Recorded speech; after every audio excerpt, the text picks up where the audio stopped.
るです。ということで、今回はなんと巨大魚を狙いに行くことにしました。うるさいなって思ってるかもしれません。まあそれは仕方ないんです。なぜならテンションが上がっているから。6年ぶりの小笠原諸島に行ってまいります。僕がね、潜りに行くところはですね、基本的に場所バレしないようにしてるんですけども、小笠原はね、固有種が多すぎて、どうせバレるんで、もう小笠原行くって言っちゃいます。で、小笠原はね、もうほんとすごいの。何がすごいかと言いますと、釣り大好きな人だったら誰でも知ってると思う。石垣台。こちら、石垣台って、まあ大体2キロぐらいの釣れたら、よし石垣台の2キロ釣れたわ。魚拓取ろうかなみたいな。そんなレベルなんですよ。ただ、小笠原はやばいです。もう石垣台なんて、そんな2キロみたいな、ミジンコ釣ったらあかんと。5キロ以上の石垣台しか取っちゃダメです。それが密漁です。そんなルールがあるぐらいの、とにかく巨大な魚がいる島なんですけども、まあ今回その5キロ以上の石垣台、そしてですね、磯マグロ、バラハタ、コクハーラ、この3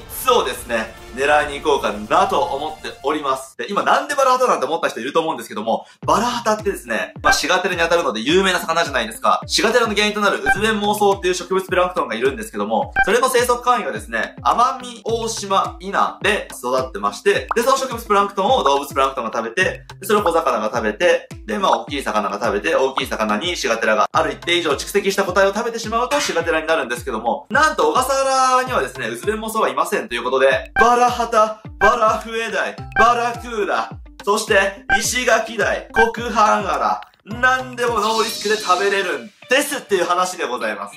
はい。ただね、ちょっと僕、筋トレすぎて肩が上がらなくなってるんで、とりあえず、まあ、小笠原の魚ね、かなり難しいんでね、まあ、どのぐらい取れるかわからないんですけども、まあ、みんな多分これ何の魚さばくかもう分かってると思うんだけど、楽しみにしといてくれということで、まあ、今からね、竹芝桟橋に行きまして、フェリーで24時間かけて、父島に行ってまいりますついに小笠原の海とご対面です。もうめちゃくちゃ綺麗なんですけども、なんと言ってもすごいのが魚の数なんです。遠くに魚の群れがいます。早速見に行ってみましょう。潜行開始。しかも父島は潜り漁師がいませんから、魚の警戒心がかなり薄いんですよ。こちらの魚はスジクロハギ。もはや魚のカーテン。後ろがほとんど見えません。後ろにはアイゴの仲間がさらにカーテンを作っていますね。さて今度は小笠原近辺に住む珍しい魚です。こちらはユーゼンという魚です。今は捕獲が禁止されていますが、以前は生体の状態で20万円の価格で取引がされてたほどです。非常に美しいですね。ちなみにユーゼンはカップルで泳ぎますから、この2匹は恋人なんですよ。さて今度は赤ハタですね。小笠原は赤ハタが無数にいまして、居酒屋で結構ね出てくることが多いです。こちらは梅色もどき。死んでしまうと真っ赤な体色になるので、この綺麗な色は海の中でしか見れません。今回はですね、綺麗な映像がもうたくさんありまして、もっとね映像見せたいんですけども、そろそろ石垣台を探していきましょうか。石垣台は好奇心が強くて、海底に沈んできたものを、あら何が落ちてきたのかしらって言って確認しに来るんですよ。で、でかい石垣台の方が警戒心が強くて、小さい石垣台の方が警戒心が緩いです。さて石垣台は来るのか。お、来ましたね。しかも結構老成した個体です。しかしこいつはね、おそらく3キロぐらいですね。ちょっと小さすぎますね。もちろんこれでも小笠原以外だったら相当いいサイズなんですけども、あくまでも我々が狙うのは5キロオーバーなんです。というわけでこの後も5キロオーバーは現れませんでした。ということで浮上しました。さてちと危ないですが、沖の方にやってきました。そして4時間ぐらい探してやっと石垣台の巣を見つけたんですよ。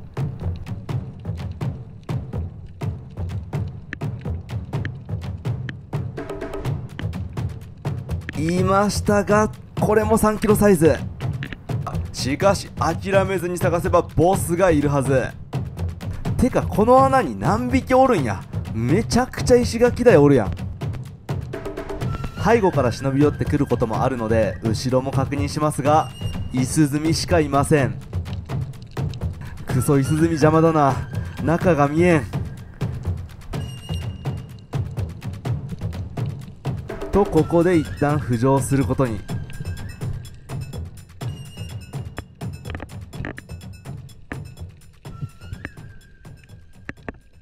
さて、まだ諦めるわけにはいきません。せっかく見つけた石垣台の巣なのですから。ただね、ちょっとね、森が長すぎる。5メートルあるんで、見つけても狙いを定めてる間に逃げられる可能性があります。さて、今度は反対側の穴から確認しています。おー、でかいのがいる。こいつは5キロ超えてるに違いねえ。ただ岩の中に頭を突っ込みすぎて手もりをつかむ石が 1.5 メートル後ろ。しかし下がると岩の中が暗すぎて何も見えねえ。どうするマサル。さて下がることを選択。つけるのか。ここでつければ最高だ。狙いを定めたいがよく見えねえ。当たれー。ヒット。うわー、外れたー。うわー、もうマジで何してるんだろう。エラなんか狙わなかったら絶対に取れてたよ。もう体のど真ん中でええねん。ど真ん中狙ってたら取れてたよ。もう悔しい。しかしただでは終わらないのがこの私です。浮上する途中で石鯛と石垣鯛のハーフ、石垣石鯛を発見したのです。種が近い生物、例えばライオンとトラとかを掛け合わせるとライガーが生まれる。まあそれと一緒ですね。石垣石鯛にはサイズ制限がありませんから狙っていきましょう。狙いを定めてヒットというわけで石垣石鯛ゲットです。魚はですね、ちょうど円髄に当たると全く動かなくなるので、こんな感じで回りながら上がってきます。そして血抜きをしていきます。本当に石鯛と石垣鯛の間の色をしてますね。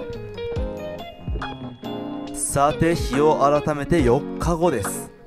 石垣鯛が群れてるところを泳いでいきます。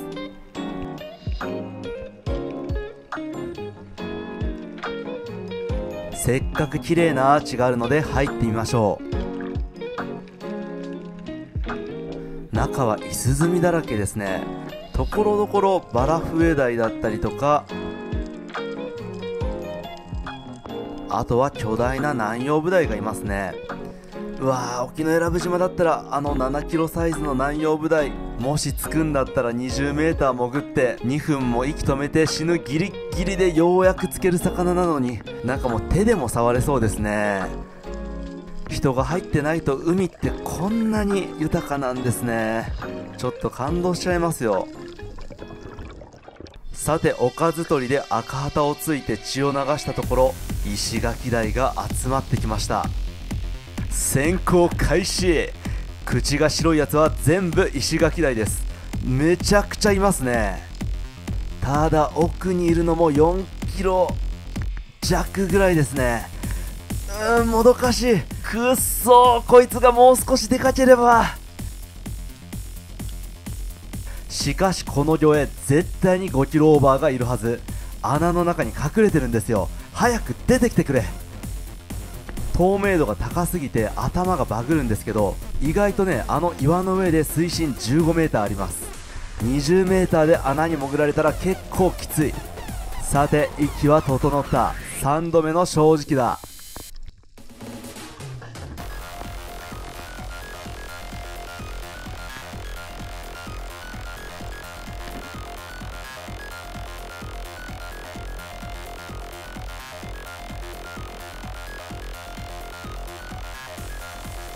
ありえない数の魚が目の前に。どうか現れてくれ。巨大石垣鯛5キロオーバー。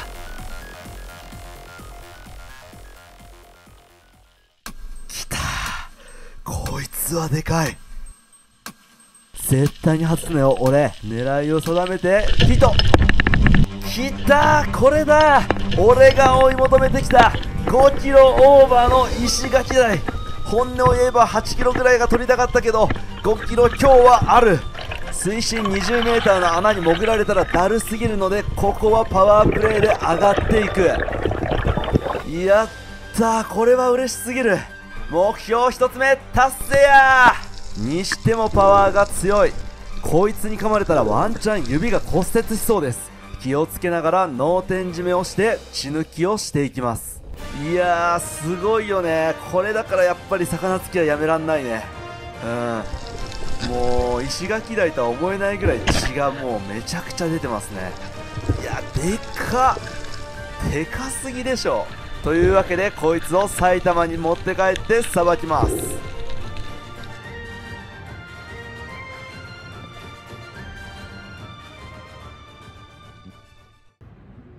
マサル、何？マグロジャーキー絶賛発売中。はい、というわけで、一つ目の有言実行、5キロオーバー石垣台取っちゃいました。はい、嬉しいですね。小笠原以外だったらなかなか5キロ以上の石台なんてまず取れないんで、一旦観察しまして、そこからね、魚拓取ろうと思う。じゃあちょっとね、観察していきましょう。やばいな、可愛いな、石垣台。ね、みんな可愛いやんな。どこが可愛いか。みんなちゃんと100文字以内でコメントしておいてね。可愛いから。この老成するとですね、口白と言われまして、口の方が白くなるんですよ。で、あんまりデータがちょっと少なかったんで、僕正しいかどうかっていうのを断言はできないんですけども、老成すると、この口が白くなるって言っている派閥と、いろんなところに回遊する石垣台は、この口が白くなるっていう2つの点。なんで、こんぐらい超大きい石垣台でも、口が白くならずに、石垣模様が戻ってる個体もいるんですね。で、この顎がですね、すごくて、このぐらいのサイズになると、もうほとんど噛み砕けないカニとか、貝とか、ないでしょうね。はい。あとは、ウニだったりとかね、バリバリ食べれますよ。もうその辺もね、この口もかっこいいよな、ほんまに。もともと石垣台っていう名前なんで、石垣の模様が体全体にあるんですけども、大きくなるにつれて、基本的にはこういう、全く石垣がない状態になります。で、このお腹が結構パンパンなんで、これ、何が出てくれら楽しみでございますな。やっぱ5キロ級ってさ、やっぱ化け物だよね。100キロ級とかさばいたりしてると、わかんなくなってくるけど、こんなん、やばいよな。すごいね。なんか、ちょっと顔とかも怪物って感じがする。ね。歯がすごいし、可愛いんだよな、こいつが本当に。じゃあこれをちょっと水洗いしていきます。で、ぬるぬるを落として、石垣台ってかなり好奇心が旺盛なんで、出会いさえすればつけるんですよ。小笠原では誰も食べないらしい。なんで？小笠原はなんかね、ガチでやってる人は袖イカ漁か、メカジキ漁しかやってなくて、素潜りなんてやってる人いないんだよ。素潜りで魚取ってもどうせ1週間に1回しかフェリー出ないからさ、戦闘的にダメじゃん。はい、そしたら、しっかりと水気を取っていきましょう。うわ、かっこよ。石垣台のフォルム好きや。ちょっと俺こいつがメスだったら結婚しようかな。あとは、ここに墨を塗って、半紙をベタってやるだけですね。では、つけていきましょう。慎重にこう、真っ黒になったら嫌やし。緊張するな。でもいい感じ。これ磯マグロでやりたかったな。うわ、かっこええな、こいつマジで。なんでアニメのキャラ出てこないんだよ、こんなかっこいいのに。これいっつも思ってるんだけどさ、魚ってさ、なんとか鯛っていう魚めっちゃ多いじゃん。石鯛もそうだし、石垣鯛もそうだし、鷹の葉鯛もそうだし、ブダイもそうだし、なんぼでも出てくるよ。なんか、そういうさ、なんとか鯛って言った時にさ、へえ、鯛の仲間なんだって言ってくるのやめてほしい。禁止ね、禁止。鯛って、最後につく魚はもう無限にいるから。ね。おー。いいねー。あとこれこんなでっかいやつでやるんじゃなくて、ちゃんと、筆でやった方がいいわ。先端のところとかむずい。死んちゃいます？よし、やりましょう。緊張する。下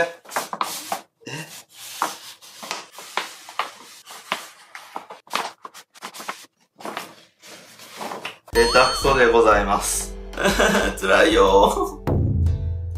いやー、嬉しい。これずっと撮りたかったから。はい、それでは墨を洗い流していきましょう。なんか石鯛みたいになってきたな。石鯛は老成すると口黒って呼ばれるんですよ。もう完全に石鯛ですね。これ多分ね、思ったんだけど、スポンジでポンポンポンポンって、ちょっと少なめに墨つけた方がやりやすそうですね。あんま墨つけるとなんか全部墨で潰れちゃって、何が何やらわかんなくなりますね。で、あとあそこのできた墨のやつには、ちょっと輪郭とか描いたら、結構すごい綺麗な感じになりそう。よーし、やっとさばけます。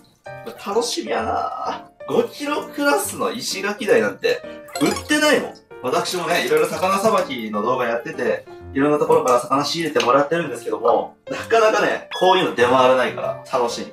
これが油だったら、もう、これやばいっす。もう10万円ぐらいの価値があります。ただ、7月の小笠原で、そこまでクオリティの高いやつは多分いない。7月はね、産卵が終わったちょうど後なんですよね。はい、では、鱗を落としていきましょう。これね、取れてから1週間ぐらい経ってるんで、かなり鱗は取りやすいはずです。で、魚ってでかければでかいほど腐敗するのが遅いんですよ。これなんでかわかんないんですけど、例えばなんか小魚、イワシとかってさ、2日とか置いてるだけでさ、もうくっさくなって食べれないじゃん。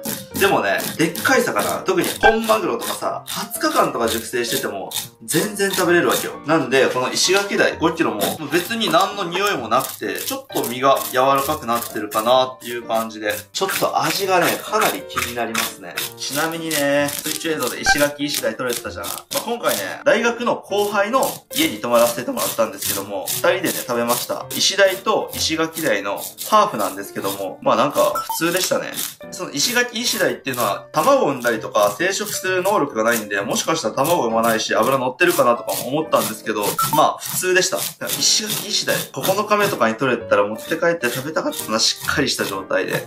はい、反対側。僕ね、ここのスタジオ埼玉なんですけども、近くのスーパー行ったらですね、石垣鯛の 200g ぐらいの個体が売ってました。お値段、なんと、950円。なんぼ高いんや、みたいな。石鯛ってさっき言ったように、かなり悪食なんですよ。何でも食うっていう意味ね。何でも食うんで、超美味しい時と超まずい時があるわけね。でも900円ってマジ超強気な値段設定だよね。果たしてこれが1匹だったらいくらになるんでしょうか。なんか誰も買わなそうだな。でかすぎて。処理しきれず。はい、鱗取り完了です。さて、綺麗に鱗は取り終わりました。こっからですよ、皆さん。てめえの腹の中には何が入ってるんだ。内臓脂肪であれ、内臓脂肪であれ。頼む。おお、これはこれで切っていきましょう。頼む。そろそろ内臓脂肪乗った魚食べたい。お内臓脂肪が乗っている。内臓脂肪がなんか変な形で乗っている。うわー、来た。これはやばい。変なもん食ってんな。みんな食ってるもの見たいっしょ。これはお見せできない。一旦ザルで綺麗にします。胃の中から出てきたのは、なんかサンゴとか謎の固形物ばっかりですね。こいつサンゴから栄養摂取できるんだね。初めて知りました。うわー、しかも内臓脂肪入ってる。やば。興奮が収まりませんね。このサイズで内臓脂肪乗ってる。これはもう、高級寿司1レベルです。個体値が高すぎます。やばいです。はい、そしたら頭を落としていきましょう。骨硬いんだね。切れました。さて、頭を落とし終わりました。釜の部分を食べようと思って、取ってみたんですけど、ちょっと傷んでたんでカットしております。やっぱ、1週間は結構きついですね。はい、それでは3枚におろしていきましょう。あと2日経ってたら腐敗してたね、これ。ギリ匂いないもんね。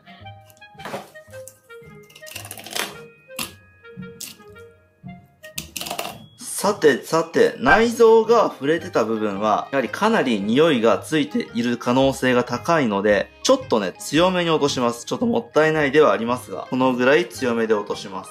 いや、ほんまはね、小笠原で内臓を取ってから帰りたかったんですけど、皆さんに内臓開封シーンを見せたいという気持ちで、今回は内臓をつけたまま持って帰ったところ、ちょっと内臓から若干腐敗がしてます。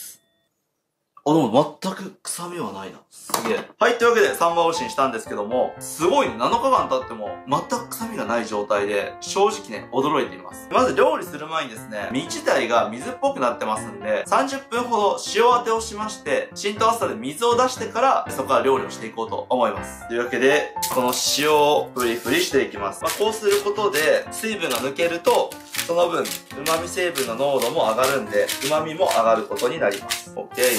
さて、浸透圧で、これが水分が出てきました。臭みはないんでね、あんまり臭みは気にしなくてもいいと思うんですけども、そしたら水分を拭き取っていきます。で、そうしましたら、この血合いを落としながら切っていきます。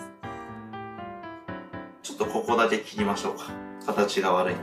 で、そうしましたらですね、今から僕の夢を叶えようと思ってるんですけども、皮を引いていきます。あ、うまそう。うまそうでございます。うわ、ちょっとやっぱり油も乗ってる。ほら、皮目にも油乗ってる。うわ、やべえよ、これは。お母さん、醤油。さて、本日の料理、こんな高級魚がたくさんあるということでですね、本日の料理は、石垣大そうめんでございます。これ食い切れるかな？こういうね、変なこともやってみたいんですよ、時々。いきます。めっちゃエビの味。うんまっ。筋が硬くて噛み切れない。うんまっ。今まで食った石垣鯛の中で一番うまいんだけど。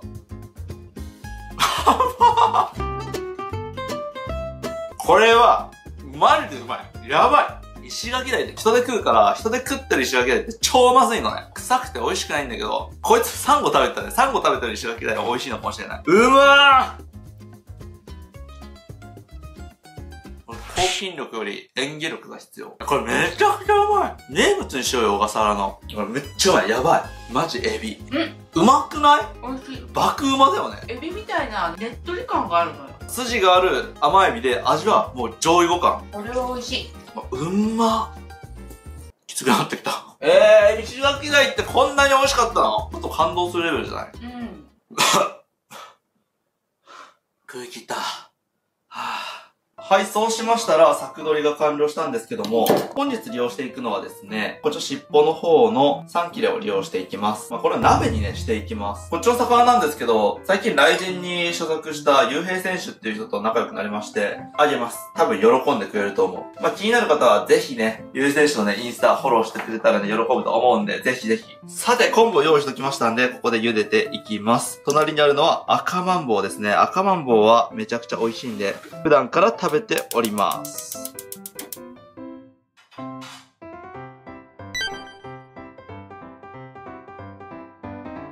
さて、どんな味なんでしょう？エビの味から何の味になるんでしょうね。スープ自体がエビの味になってる可能性あるもんね。あー、昆布だ。昆布が強い。いただきます。めちゃくちゃ美味しい。これうまい！皮がですね、すっごい食感があって、コリッコリなんですよ。で、身は結構ね、ふわふわな感じ。で、しかも魚の味もしっかりあって、うまー！塩だけで超ええわ。で、なんでここで撮ってるかって言いますと、いつもね、ご飯食べる部屋の電球が切れちゃってるんですよね。食べてみる？しっかり歯応えはあるけど、なんかパサパサではないね、身が。ツルツルって感じ。フグの皮と似てない？でも結構、歯応えがある皮は。弾力がすごいね。弾力がすごい。これはちょっと皮は皮で指でポン酢とかで食べたいかな、母さんは。それもいいかもね。はい、というわけでですね、小笠原編第1弾でございました。まだまだ動画ございますので、皆さんぜひね、楽しみにしておいてください。ということで、最後までご視聴いただき、ありがとうございました。それでは、